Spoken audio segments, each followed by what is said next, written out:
Need to translate something quickly while you are writing? Your Samsung Galaxy S25 Ultra has a built-in translation tool inside Samsung Note. It's called Note Assist Translate. Here's how to use it. Open Samsung Note app and then select the note you want to translate. Tap the Note Assist icon at the bottom and then select Translate.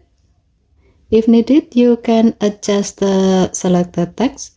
You can either select to end of next page or select maximum. As the example, we will select maximum to select all text within the note.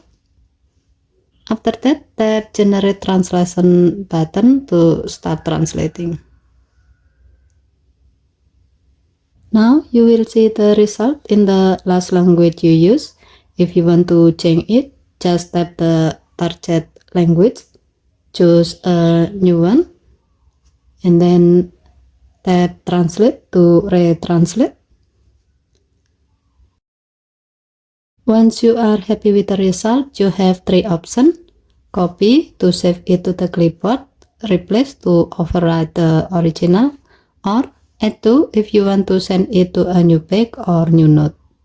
It's a fast and easy way to translate your note without using any other apps.